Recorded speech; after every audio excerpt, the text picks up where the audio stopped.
여러분 안녕하십니까? 오늘 제가 여러분과 나눌 강의는 예수님의 사역 원리입니다. 우리 주님에게 있어서 사역의 원리는 어떤 의미였을까요? 그리고 우리에게는 어떤 의미여야 할까요?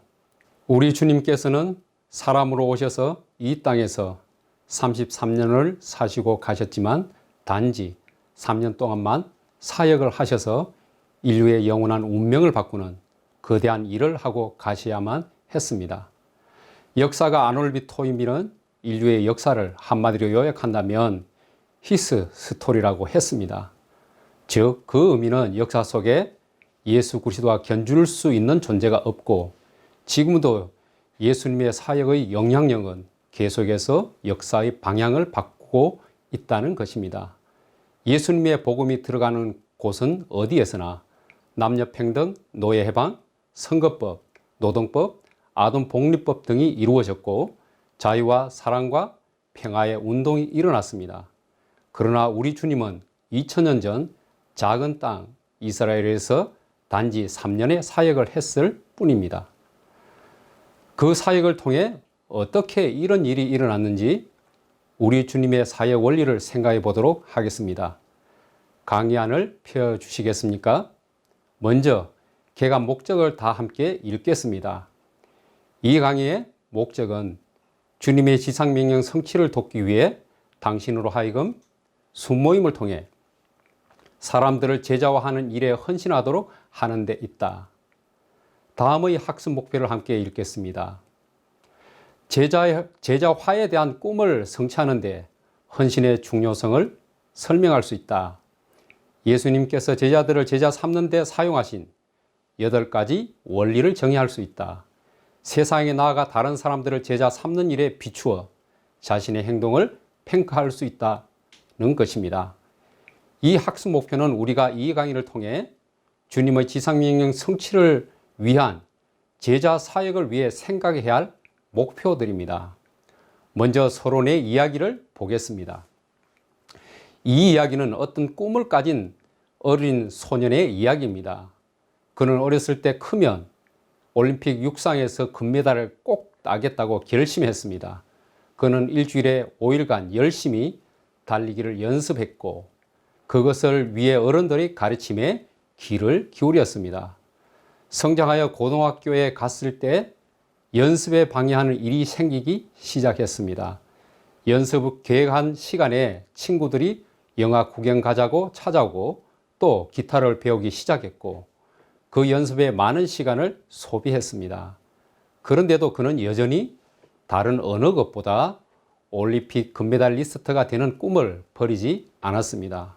그는 올림픽을 향한 꿈을 갖고 있었지만 계속해서 다른 일들에 시간을 빼앗겼기 때문에 그 꿈을 결국 이루지 못하게 되었다는 것입니다. 이 소년의 꿈에 어떤 잘못이 있었을까요? 그 소년의 꿈에는 아무런 잘못이 없었습니다. 문제는 무엇일까요? 그가 꿈을 위해 필수적인 노력, 헌신을 하지 않았다는 것입니다. 카디널 시넨스는 꿈을 꾸고 그것을 실현시키기 위해 기꺼이 그 대가를 치르는 사람이 행복하다라고 말했습니다. 무슨 일이든 그 대가, 즉 헌신이 꼭 필요하다는 말입니다. 꿈을 꾸는 사람은 많지만 그 꿈을 위해 노력과 시간을 투자하는 사람은 적습니다. 여러분, 이 소년의 꿈이 있었듯이 우리의 제자 훈련에도 목표가 있습니다. 두 번째 질문에 밑에 있는 제자의 목표를 다 같이 읽어 보겠습니다. 제자화의 목표는 하나님의 말씀에 순종하여 우리 세대 안에 모든 사람에게 복음을 전함으로 주님의 지상명령 설치를 돕는 일에 적극적으로 참여하는 성령 충만한 그리스도인들의 운동을 일으키는 것입니다. 소년의 꿈과 제자화의 목표를 비교해서 생각해 볼까요? 우리 주님의 꿈을 이루기 위해서 어떻게 해야 할까요? 먼저 모든 그리스도인들이 이 꿈을 자신들의 것으로 받아들여야 합니다. 우리에게는 주님의 지상명령 성취에 관해서 매우 중요한 3가지 질문이 있습니다. 이 질문들을 우리 모두 깊게 생각해 보시기 바랍니다. 천천히 읽어 보겠습니다. 첫째, 당신은 지상 명령이 성취되리라는 꿈을 가졌는가? 둘째, 제자와 즉 성법 번식만이 그 꿈을 실현시킬 유일한 방법인 것을 확신하는가? 당신은 그 꿈의 성취를 기대하며 헌신하고 있는가? 혹은 꿈이 있으면서도 실현시키지 못한 소년과 같은가? 하나님은 모든 사람을 사랑하시며 모든 사람을 위한 놀라운 계획을 가지고 계십니다.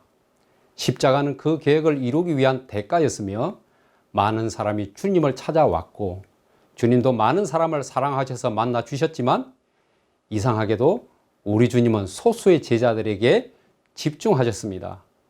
그 이유는 그 속에 담기 위한 주님의 사역 원리를 생각해 보겠습니다. 또한 어떻게 우리 주님의 꿈을 우리의 생애를 통하여 이룰 수 있는가에 대해 생각해 보겠습니다. 두 번째, 예수님의 사역 원리를 보시겠습니다. 아래 글을 보시겠습니다. 이 글은 로버트 콜먼의 저서 주님의 전도 계획에서 인용한 문구입니다. 예수님의 삶은 하나님의 목적에 따라 진행되었다. 그가 행하며 말씀하신 모든 것은 전체 목적의 일부였다. 모든 것이 세상을 구속하시려는 궁극적인 삶의 목적을 위한 것이므로 그 모든 것은 중요한 의미를 가진다. 이 목적이 그리스도의 행동을 좌우하도록 동기를 부여하였던 것이다. 그의 걸음걸음이 하나님의 목적에 따라 이루어졌다는 사실에 주목하라. 예수님은 한순간도 그의 목적에 초점을 맞추는 것을 잊지 않으셨다는 것입니다. 예수님은 지상명령 성취를 위한 제자 사역 원리에 대한 계획을 가지고 계셨습니다.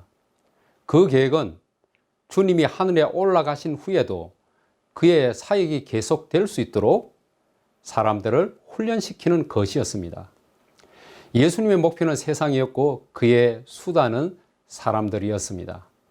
예수님은 많은 사람들을 보살피셨지만 소수의 사람들에게 집중하여 육성하셨습니다. 우리에게 주신 주님의 목표를 이루기 위해서는 그리스도의 본을 따르며 주님께서 어떻게 제자들을 훈련시키셨는가를 이해하고 따르는 것이 중요합니다. 다음을 보실까요? 세상을 구속하시려는 즉 지상 명령을 성취하려는 목적을 위하여 예수님은 제자를 삼으셨습니다. 제자를 세우실 때 예수님이 어떻게 하셨는가 예수님의 제자 삼는 원리를 살펴보려고 합니다. 첫째, 그는 제자들을 선택하셨습니다. 말씀을 보겠습니다. 또 산에 오르사 자기가 원하는 자들을 부르시니 나아온지라 이에 12를 세우셨으니 이는 자기와 함께 있게 하시고 또 보내사 전도도 하며 라고 말씀하셨습니다. 예수님 곁에는 수많은 사람들이 모여 들었습니다. 그러나 특별히 소수의 제자들을 세우시고 이들에게 전념하셨습니다. 그렇다고 자신을 따르는 나머지 사람들을 배척하거나 무시하는 것은 아니었습니다.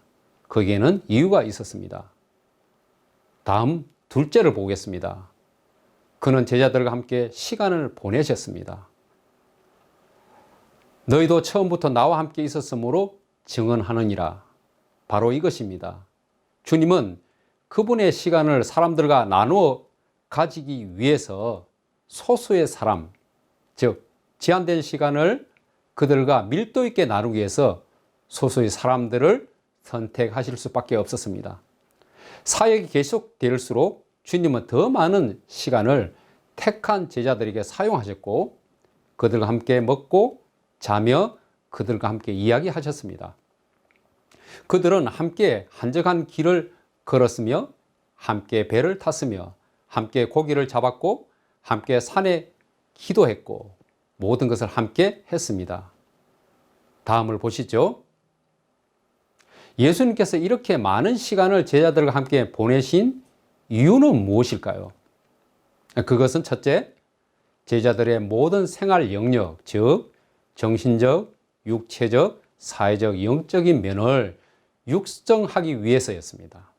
둘째는 예수님은 제자들과 시간을 함께 보내므로 삶을 통해 지식을, 말씀을 전수하고자 하셨던 것입니다. 셋째는 연합을 통하여 그들은 더 예수님을 사랑하게 되고 서로를 사랑하게 되었다는 것입니다. 증인은 본 것을 본 대로 말하는 자입니다.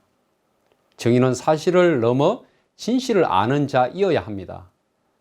제자들이 증인이 되고 제자로 준비시키기 위해서는 주님과 함께 하는 것이 필요한 것이었습니다. 셋째는 그는 제자들에게 헌신을 요구하셨습니다. 말씀을 보겠습니다. 이에 예수께서 제자들에게 이르시되 누구든지 나를 따라오려거든 자기를 부인하고 자기 십자가를 지고 나를 따를 것이니라. 예수님은 제자들에게 헌신할 것을 요구하셨습니다.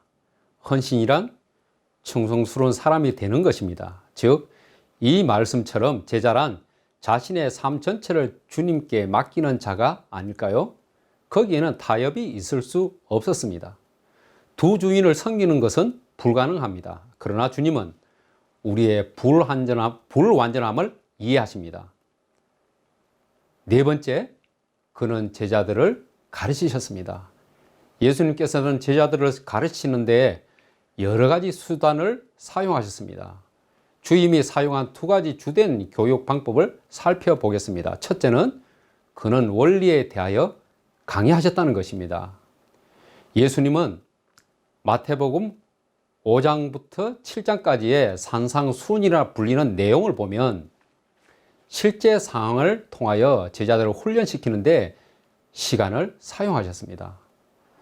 마태복음 16장 13절에는 사람들이 인자를 누구라고 하느냐라고 하는 질문처럼 이런 질문을 사용해서 실제 상황에서 질문과 대답을 사용해서 가르치셨습니다. 두 번째는 그는 원리를 설명하기 위해 실제 생활 환경을 사용하셨다는 것입니다.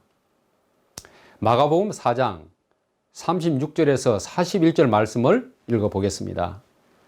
그날 저물 때에 제자들에게 이르시되 우리가 건너편으로 건너가자 하시니 그들이 무리를 떠나 예수를 배에 계신 그대로 모시고 가매 다른 배들도 함께 하더니 큰 강풍이 일어나며 물결이 배에 부딪혀 들어와 배에 가득하게 되었더라. 예수께서는 고물에 베개를 베고 주무시더니 제자들이 깨우며 이르되 선생님이여 우리가 죽게 된 것을 돌보지 아니하시나이까 하니 예수께서 깨어 바람을 꾸짖으시며 받아들어 이르시되 잠잠하라 고요하라 하시니 바람이 그치고 아주 잔잔하여지더라. 이에 예수께서 이르시되 어찌하여 이렇게 무서워하느냐 너희가 어찌 믿음이 없느냐 하시니 이는 심히 두려워하여 서로 말하되 그가 누구이기에 바람과 바다도 순종하는가 하였더라. 이 말씀처럼 주님의 강의는 항상 실제 생활 환경을 사용하셨고 믿음에 관한 교훈을 제자들에게 가르치시려고 갈릴리 바다의 강풍을 사용하셨습니다. 주님은 자신이 하나님의 아들이심을 나타내기 위해 기적을 사용하셨습니다. 제자들이 교육할 기회로 제자들의 자신의 실수와 다른 사람들과의 만남을 사용하셨습니다. 다섯 번째, 그는 제자들에게 모범을 보이셨습니다. 내가 너희에게 행한 것 같이 너희도 행하게 하려 하여 본을 보였노라. 주님의 기도 생활을 예로 들면 예수님께서 가끔 하나님 아버지께 기도하는 것을 우연히 제자들에게 보인 것이 아닙니다. 예수님 제자들에게 강의하시기보다는 기도하는 데 역점을 두셨습니다. 주님의 본이 제자들로 기도하기를 갈망하게 했고 기도하는 법을 가르쳐 달라고 하게 하셨습니다. 예수님은 생활의 모든 면을 제자들에게 나타내 보이셨습니다. 주님을 바라봄으로 제자들은 모든 것을 배웠습니다. 주님은 아무에게도 모범을 보이지 않은 것을 하라고 요구하지 않으셨습니다. 여섯 번째, 그는 제자들에게 책임을 위임하셨습니다. 12제자를 부르사 둘씩 보내시며 더러운 귀신을 제어하는 능력을 주시고 이 말씀처럼 제자들에게 전도, 세례, 병고침, 귀신을 쫓아내어 쫓는 권세를 주셨습니다. 또한 음식을 구하고 잘 곳을 예비하라고 돈을 관리하는 행정적인 책임도 주셨습니다. 그렇다면 주님께서는 제자들에게 책임을 위임하신 중요한 이유가 무엇일까요? 첫째, 예수님은 그가 떠날 때를 대비해서 제자들이 스스로 할 수 있도록 하기 위해 준비시키셨다는 것입니다. 둘째는 어미 독수리가 새끼를 둥지 밖으로 밀어내듯 제자들을 세상으로 보내시어 그것이 필요했기 때문입니다. 제자들은 예수님께서 이미 본을 보이신 부분에서 실질적으로 일을 시작했습니다. 제자들이 맡겨진 사역을 그 원인까지 파악하고 해낼 수 있도록 성장시키기 위해 주님은 책임을 위임하신 것입니다. 맡긴 후에는 무엇이 필요할까요? 7제입니다. 그것은 바로 제자들을 점검하셨다는 것입니다. 마가복음 6장 예수님은 제자들이 맡겨진 일을 마치셨을 때 그들의 보고를 들으셨습니다. 그들의 기쁨을 함께 나누셨습니다. 그들의 보고 후에 그들의 경험을 잘 이해하고 실질적으로 적용하도록 하셨습니다. 여러 상황에 처해 있는 제자들의 행동과 반응에 대해 점검하셨습니다. 주님은 지상에서의 사역의 끝이 가까울수록 제자들에게 더 많은 관심을 기울였습니다. 그는 제자들이 성공이나 실패에 그대로 머물러 있게 하지 않으셨습니다. 마지막으로 8번째입니다. 그는 제자들에게 영적 재생산을 부탁하셨습니다. 이 말을 받은 사람들은 세례를 받으며 이 날에 신도의 수가 3,000이나 더하더라. 그들이 사도의 가르침을 받아 서로 교제하고 떡을 떼며 오로지 기도하기를 힘쓰니라. 사람들마다 두려워하는데 사도들로 말미암아 기사와 표적이 많이 나타나니 믿는 사람이 다 함께 있어 모든 물건을 서로 통용하고 또 재산과 소유를 팔아 각 사람의 필요를 따라 나눠주며 날마다 마음을 같이하여 성전에 모이기를 힘쓰고 집에서 떡을 떼며 기쁨과 순전한 마음으로 음식을 먹고 하나님을 찬미하며 온 백성에게 칭송을 받으니 주께서 구원받는 사람을 날마다 더하게 하시니라.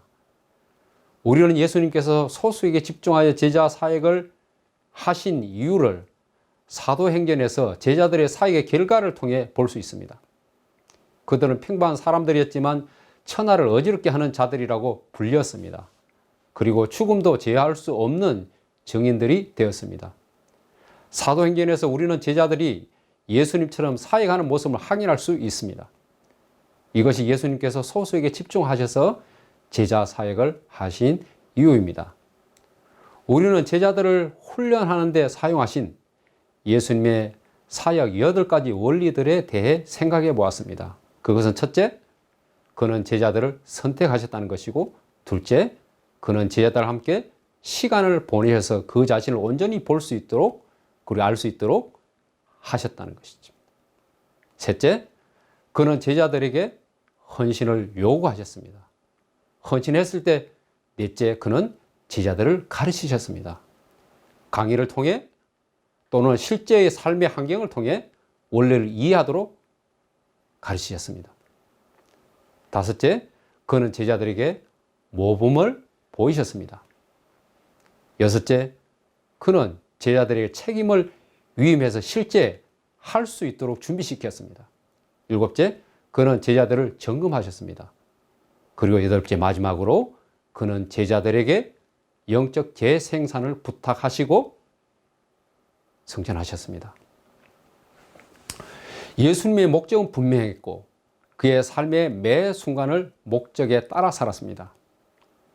우리 모두는 예수님처럼 하나님께 순종하며 살도록 부름받았고 또 살 특권을 가졌습니다.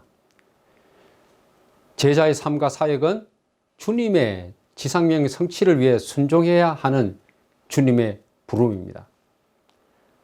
마지막으로 몇 가지 중요한 질문을 하려고 합니다. 우리 자신 스스로에게 해보아야 할 질문입니다. 당신은 무엇에 헌신하고 있습니까? 당신은 다른 사람들을 제자화하려는 꿈을 가지고 있습니까? 아니면 그렇지 않습니까? 당신은 평생 동안 다른 사람들을 제자화하는 일에 지금 곧 헌신하시겠습니까? 그렇다면 하나님께 이 일에 헌신하겠다는 당신의 기도를 기록하십시오. 어떻게 당신의 꿈을 실현하겠습니까? 현재 하는 일이 당신의 꿈을 실현하는 데 도움이 됩니까? 그렇지 않다면 다른 무엇을 할 수 있습니까? 제자의 삶과 사역은 주님의 지상명령 성취를 위해 순종해야 하는 주님의 부르심입니다. 주님의 이 부르심에 순종하여 제자의 길 위에 서셨다면 두려워하지 않아도 됩니다. 이 길은 의무가 아니라 특권이며 주님이 우리의 보호자시고 공급자이시기 때문입니다. 여러분의 삶을 통하여 주님의 열매와 기쁨이 가득하기를 소원합니다.